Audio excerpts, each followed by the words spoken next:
What if the greatest purpose of space settlement isn't escaping Earth, but learning how to become a wiser civilization? Can you guys see that we're transporting our earthly models off planet? Can you see that our models are dysfunctional? Can you see that if we chose a better model off planet, maybe it would serve as an example and a sandbox for how we could make Earth better? Wiser, more humane, more intelligent? So I'd like to move to the next speaker, who is Angela. And Angela, the floor is yours.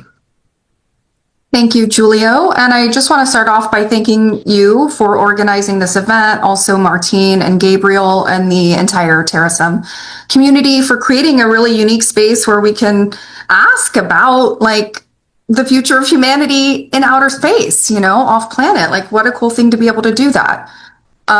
In preparing for today's gathering, I started off with a slide deck. And the more I thought about it, I realized I really just wanted to talk to you guys and share my perspective, my thinking, my sense making on all of this stuff. I think it's great that I'm coming after Namrata. She did a great job talking about what's actually happening, how we're taking, territorial nationalism, fighting, killing.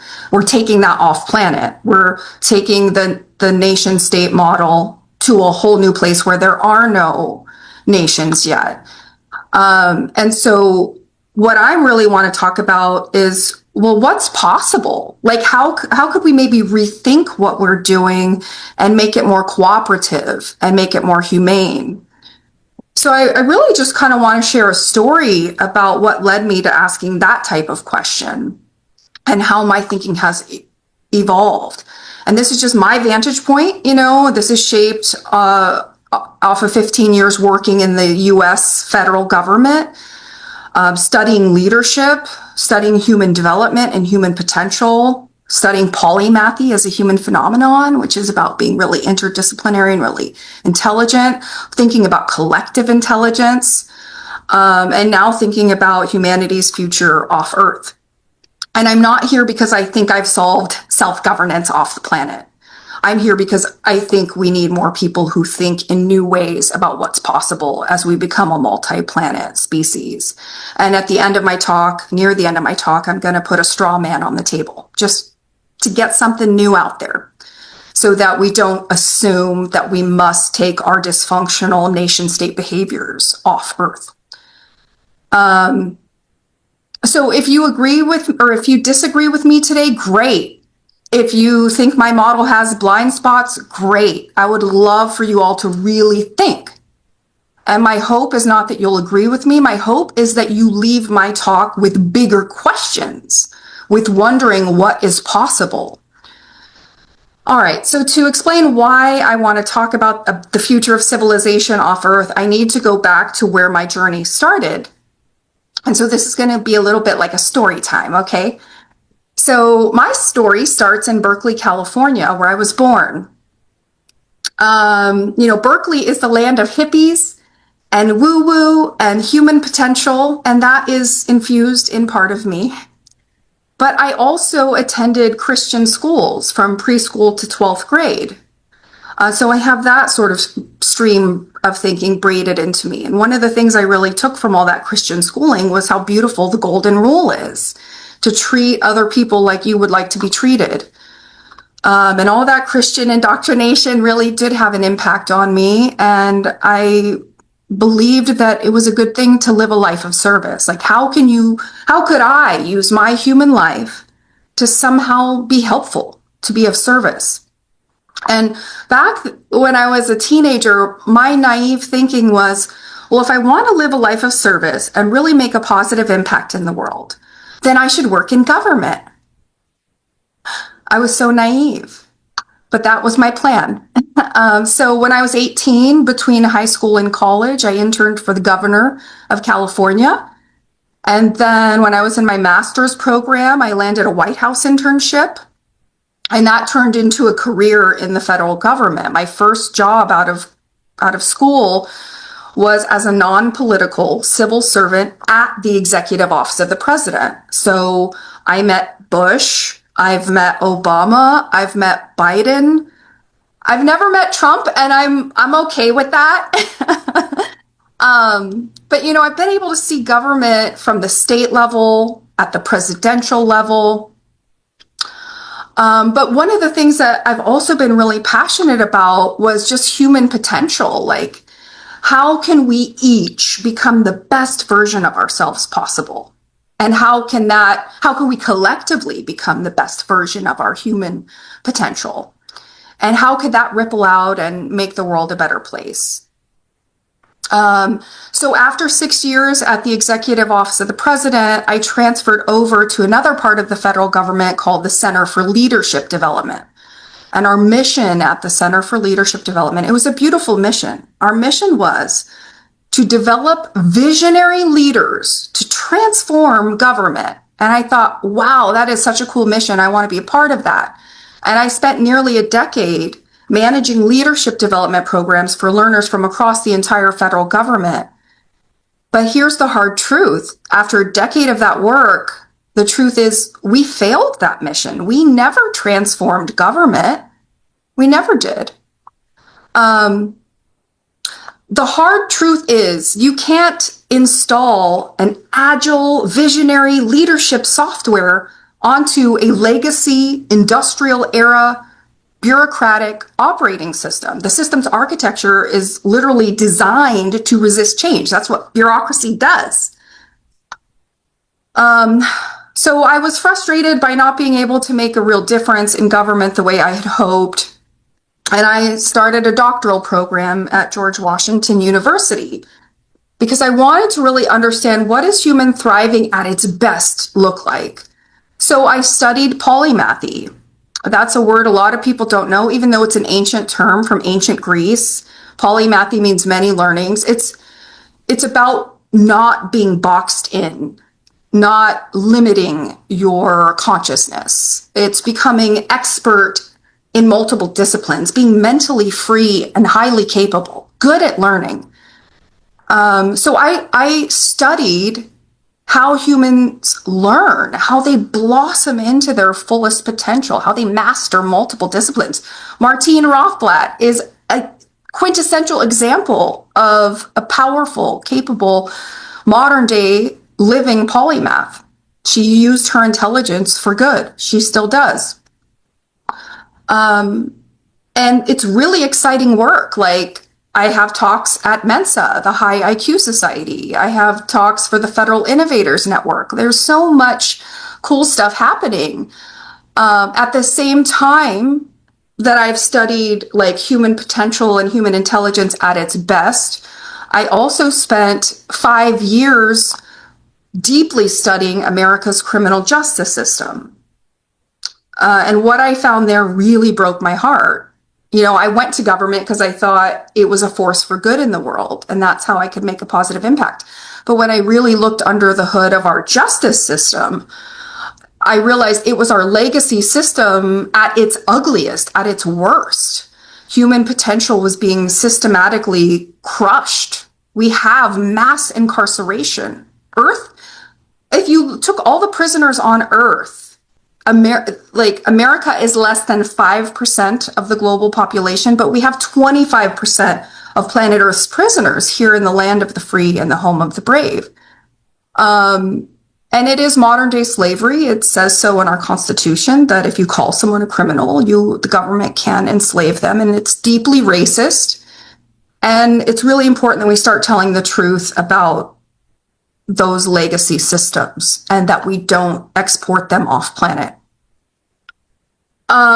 Since I met the Rothblatts, and they've been into, space discussions, I started exploring it myself and wondering, how humans will show up out there. And I realized that space is going to need some form of self-governance, some form of management. And I mean, how many of you think that our earthly systems of self-governance are perfect or functional or healthy? And I'm guessing it's none of you. So if we're not careful, we are just going to export our earthly bureaucratic dysfunctions off planet, like spreading a virus we have here, a sickness we have here off planet. Look at the systems that we have on Earth. They're built on high friction geopolitical rivalries. Are we going to blindly export those same competitive, tribal, us versus them, murderous templates into the cosmos? Or are we going to step into our true evolutionary destination, which, as Terasem teaches, requires cooperation, diversity, unity, and joyful immortality? So we need to start having respectful, honest, rigorous debates and even simulations, I think, about how we self-organize as a human species. And I've developed a straw man model, which I'll share now. Give me a second while I pull this up.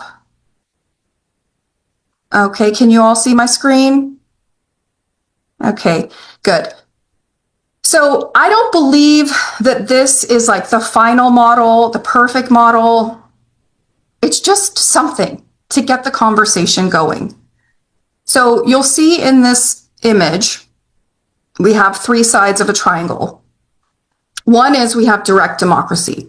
So we have qualified citizens. And we don't, in this model, just to throw it out there, we don't vote for people or parties, we vote on issues. And each of these three elements of this model would have subcommittees focused on needs and issues.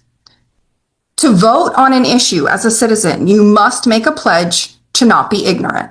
You must commit to educating yourself on the issues, and you must be willing to justify your vote publicly. And if you aren't willing to do that basic intellectual work, you shouldn't be voting. We also have expert panels and advisory committees. These representatives would be selected strictly based on the specific issues at hand and their qualifications. We need highly collaborative, multidisciplinary thinkers, the best and the brightest polymath geniuses amongst us who can work together to design solutions which are intelligent and holistic. And the goal would be for the experts and the people to be able to agree. And if they can't, then we need a tiebreaker. And I propose that we have an ethical leader or maybe a committee of ethical leaders who are that tiebreaker. And they would only step in to break deadlocks between citizens and experts. They would be chosen specifically for their high morality, their empathy, and their willingness to listen to diverse audiences. We would have zero tolerance for corruption. If they're found to be self-serving or if cronyism is found, that they would be removed. I'm going to stop sharing now. All right. So the mission of this model, I believe, honestly, any government, any organizing body or organized body of humans, any organization, I think, should participate in a singular mission. And I propose that that mission be to reduce suffering and enhance thriving of all conscious sentient life. Not just humans, not just our respective tribes. We have to decide if we will continue to compete and harm, or if we will opt to intelligently cooperate instead. And especially given that outer space is hostile to us flesh beings, maybe it's a real opportunity for us to evolve as a human species beyond competition and towards cooperation, beyond nationalism, and towards just being part of the human species. We're literally building a new world out there. But to build a new world in space, maybe we also need to build a new way of thinking. So we could use space as our ultimate experimental sandbox. We could prototype and simulate brand new self-governance models, try them out there, and see what works. And if it works out there, who knows, maybe we could even use it back here on Earth to heal our broken systems that we have here. So what does our future look like if we finally have the courage to self-organize around what's true, around collective, decentralized, and reintegrated intelligence, around empathy and compassion and human potential. I'm not seeking out agreement with this particular model. I'm hoping that we can collectively pressure test it and maybe discover a better alternative together. All right, so that's what I think. That's what I wanted to say. That's a little bit about me and how I arrived at this model. I can tell you, having worked inside the American federal government, it's highly dysfunctional. I've traveled to about a quarter of the countries on Earth. There's on a spectrum of dysfunction as well. There's room for improvement. And maybe we shouldn't just blindly let our models here infect other planetary bodies, and we should rethink how we govern ourselves as a human species. So with that, I would like to have a discussion with you all. So I'm going to throw out a few questions, and if anyone would like to answer any of these questions, let me know. I'll even put them in the chat. But first, I'm going to read them to you. Question 1 is, imagine that humanity is founding its very first settlement beyond Earth, and you have a blank slate. What is one principle of Earth's governance that you would absolutely preserve? Or what is a principle that you would intentionally leave behind? How can we learn from the mistakes of the past? Does anyone have any thoughts on that question? I do, Angela. I was already having this thought, but I think your question really helps frames it really well, which is, I think it's interesting that, and I'm personally very optimistic about that, observing particularly this colloquium and this conversation. One thing that I found just really fascinating is having three, just really brilliant geopolitical, conversations by yourself, Namrata, and Rebecca. And I think that in itself is just a huge shift from what we've seen in the patriarchal colonial development of the world as is. All of the systems that we're working from, right? And so, going colonizing, the genocide, throughout all this process and development, no one stopped and asked the woman, their opinion, right? And so as we're having this conversation about, where are we going next? I actually think it's just incredible that it's being grounded by, brilliant perspectives from women, which is not something we had going into the last, run and creating the systems we have now. So that's my answer. I think Namrata, I see your hand. Yeah, Namrata. Yeah, I loved your presentation, by the way. Thank you. Oh, thank you. So one thing that I would take with me is the post-colonial state's capacity to give the right to vote to everyone immediately. I know in the other nations, women got it much later. So that's something I'll take with me. And what is it that I would intentionally leave behind? One of the core tenets of any settlement is education. And I think the expensive way we do education, especially here, where many of us do not have the same level playing field, and where you go really matters, is something I think really hinders progress, right? And this is something and people don't realize, but education, the way we are taught, really is a part of the governance system as well. Yeah, government is in charge of education. Yes. And look, they still got legacy models in the AI revolution. They still haven't updated. I'm heavily involved with education reform Oh, through I'm the human delighted. intelligence movement as well. My doctorate's in education. So yeah, that's we got to fantastic. update that.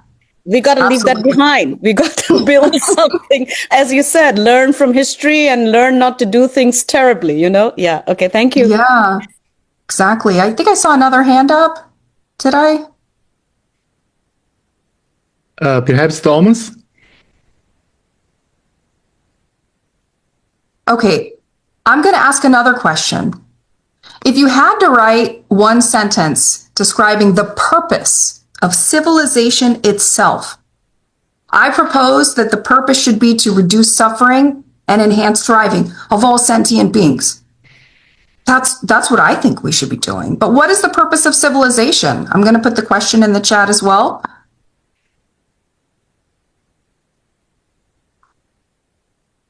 What do you think of my proposal to reduce suffering and enhance thriving of all sentient beings? Or is it to compete and to power grab? Because right now, power seems to be the name of the game. Is there a better purpose? I would say, let me put on my, I hope I am on video. Yeah. Okay. So for me, the purpose of civilization is to be able to offer meaning in what you do. I think that's a civilizational hope.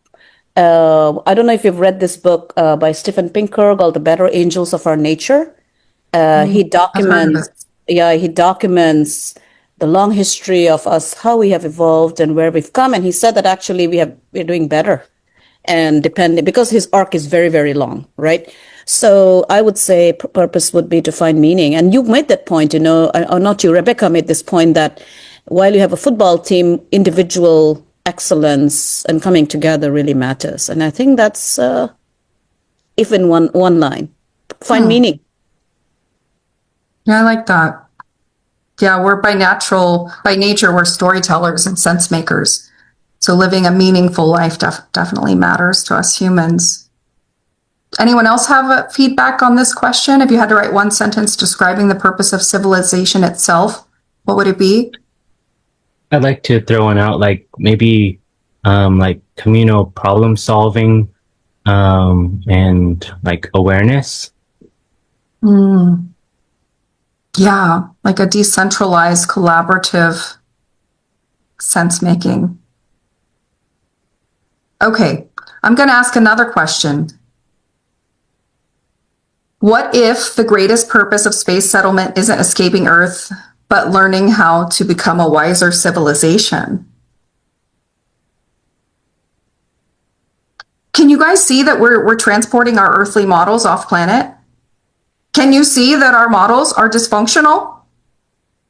Can you see that if we chose a better model off planet, maybe it would serve as an example and a sandbox for how we could make Earth better, wiser, more humane, more intelligent, more cooperative? I have a comment on that. It's not really that I want to propose a solution, but you said, and I don't disagree, that our governance systems on Earth are dysfunctional, and especially you don't seem to have a very high opinion of the governance system in your country, and I don't disagree on that either. Now, perhaps moving to space can help. I hope it will, but do we have any example here on this planet which is something you would consider functional and worth exporting into space? Not necessarily a government system, but perhaps a political thinker, a political philosophy. We need a guide. Whom should we follow? Yes. And whom should we take with us into space? Yes.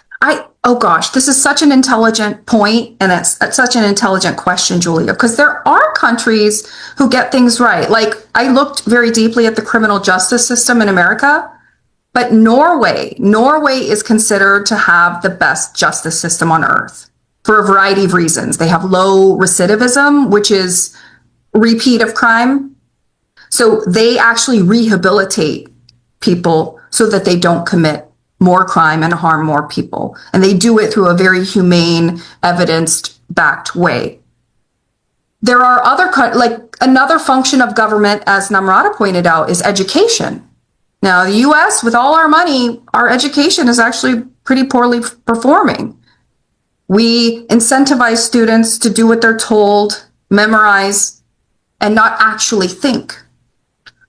And I think Singapore is an example of a country who has much better educational outcomes. And so I think it would behoove us as a human species to actually look at, well, what are the things that need to be sort of centrally organized by a government body What are those functions? Or what are the basic human needs everybody has? Like everyone needs housing, clean water, food. There's food systems here in America for profit. We're like the fattest, most unwell country on earth because we monetize everything here, even food, which is necessary for life.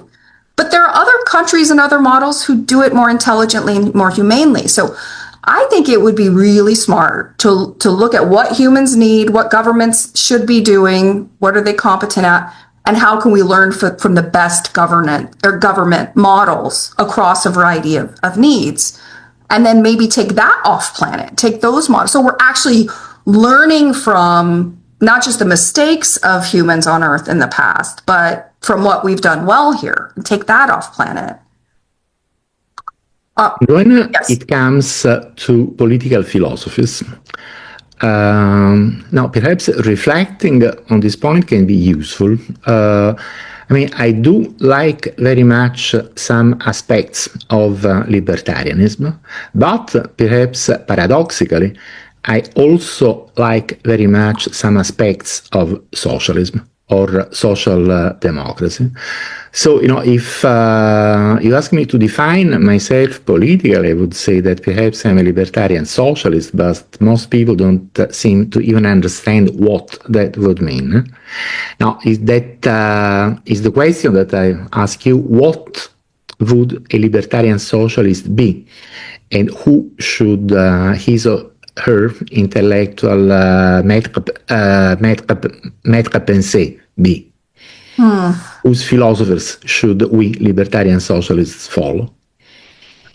Honestly, I don't know how to answer that question, but what I will say is that we've had a variety of different models, like you pointed out, Julia. We've had libertarianism, socialism, democracy, communism. There are different models of self-governance.